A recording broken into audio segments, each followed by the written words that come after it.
এখানে কোনো এখন অত্যাচারও নাই, জুলুমবাজিও নাই, লুটতারাজিও নাই। বর্তমানে আমরা আতঙ্কের মধ্যে নাই। চট্টগ্রামের সীতাকুণ্ড সলিমপুর ইউনিয়নে অবস্থিত এই এলাকাটির নাম জঙ্গল সলিমপুর। দুর্গম পাহাড়ি এলাকা হওয়ায় ছিন্নমূল হয়ে উঠেছে এক আতঙ্কের নাম। তবে সেই আতঙ্ক দূর করে স্বস্তি ও শান্তি ফেরাতে কাজ করছে ছিন্নমূল ও আলীনগরের সমাজ কমিটি। চট্টগ্রামের জঙ্গল সলিমপুর ছিন্নমূল এলাকায় দীর্ঘদিনের সহিংসতা ও আতঙ্ক কাটিয়ে ধীরে ধীরে স্বাভাবিক জীবনযাত্রা ফিরতে শুরু করেছে। এলাকাবাসীর ভাষ্যে শান্তি ফিরিয়ে আনতে গুরুত্বপূর্ণ ভূমিকা রাখছেন আলীনগর সমবায় সমিতি ও চট্টগ্রাম মহানগর ছিন্নমূল বস্তিবাসী সমন্বয় সংগ্রাম পরিষদ নামে দুটি সমাজ কমিটি।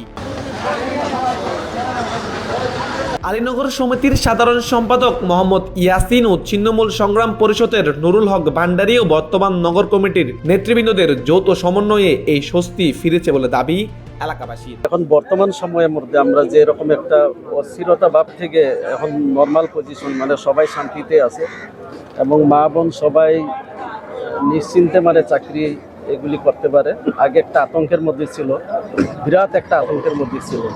এখন সবাই মানে মন খোলাভাবে চলাফেরা করতে পারে এবং চাঁদাবাজি অস্ত্রবাজি এগুলি নাই। এখন তো মনে করেন ছিন্নমূল সংগঠন নতুন কমিটি হয়েছে, ওরা ভালোই চলাইতেছে।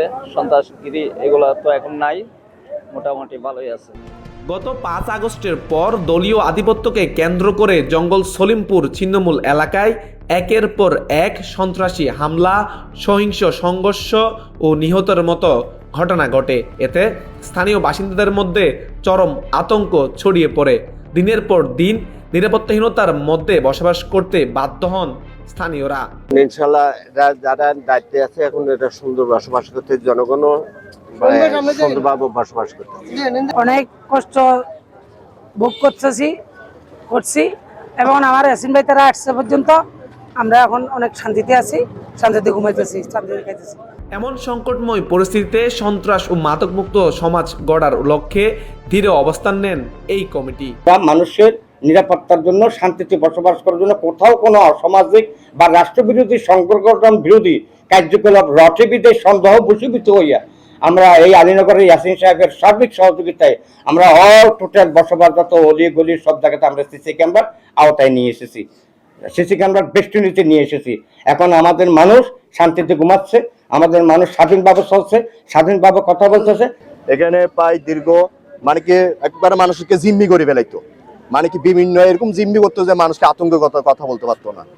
এরকম এখন 4 মাস ধরে আমরা দায়িত্ব নেওয়ার পরে আল্লাহ রহমতে সন্ত্রাস বাহিনী আমরা হাঁটাও করে না। আমাদের পার্শ্ববর্তী এলাকা আলীনগর ইয়াসিন সাহেব সমবায় সমিতির লিমিটেড ওনার সাধারণ সম্পাদক, ওনার মাধ্যমে আমরা এখন এলাকা ভিতরে খুব শান্তি শৃঙ্খলা ভিতরে বসবাসতে আছি। স্থানীয় প্রশাসনের সহযোগিতায় এলাকায় শৃঙ্খলা ফেরাতে বিভিন্ন উদ্যোগ গ্রহণ করেন সংগঠনটি। এর অংশ হিসাবে নিরাপত্তা জোরদার করার লক্ষ্যে প্রতিটি এলাকার মোড়ে মোড়ে স্থাপন করা হয়েছে সিসিটিভি ক্যামেরা। বর্তমানে এলাকায় স্কুল, মাদ্রাসা, মসজিদ ও মন্দির সহ সব ধরনের ধর্মীয় ও সামাজিক প্রতিষ্ঠানে স্বাভাবিক পরিবেশ বিরাজ করছে। শিক্ষার্থীদের জন্য বিনামূল্যে পাঠদান কার্যক্রম পরিচালনা হচ্ছে। পাশাপাশি বিদ্যুৎ ব্যবস্থা স্বাভাবিক করা হয়েছে এবং রাস্তাঘাট পাকা ও চলাচলের উপযোগী করে তোলা হচ্ছে। এলাকাবাসী জানান এই সকল উদ্যোগের ফলে তারা আবারও স্বস্তির নিঃশ্বাস ফেলছেন। দীর্ঘদিন পর নিরাপদ পরিবেশে স্বাভাবিক জীবনযাত্রায় ফিরেছে তারা। আতঙ্কটা নাই, আমরা নির্বিঘ্নে আছি, অনেক শান্তিতে আছি। আপনার ওই সন্ত্রাসী কর্মকাণ্ড, চুরি চামারি ইত্যাদি, তারপর মাদক, এই সকলের যে একটা অভয়ারণ্য ছিল ইতিপূর্বে বা বলা হয়তো, বহিরাগতরা নাই আর কি। এখন যারা আছি, আমরা যারা বসবাস করি ভিতরে সপরিবারে এবং আমরা চাই শান্তিতে, যারা আমরা সপরিবারে বসবাস করি, আমরা সবাই শান্তির পক্ষে। আমাদের চাওয়া হচ্ছে এলাকাটাতে একটা শান্তি, যাতে সন্ত্রাসী কার্যকলাপ আর না হয়, বহিরাগত কেউ এসে এখানে যাতে আক্রমণ করে আমাদের নিরীহ মানুষের উপর যাতে একটু আক্রমণ করতে না পারে। প্রশাসন ও স্থানীয় নেতৃত্বের সমন্বিত উদ্যোগে জঙ্গল সলিমপুর ছিন্নমূল এলাকার স্থায়ী শান্তি প্রতিষ্ঠাতার পথ সুগম হয়েছে বলে ধারণা এলাকাবাসীর। Saidur Rahman Sakib, news today, Chittagong.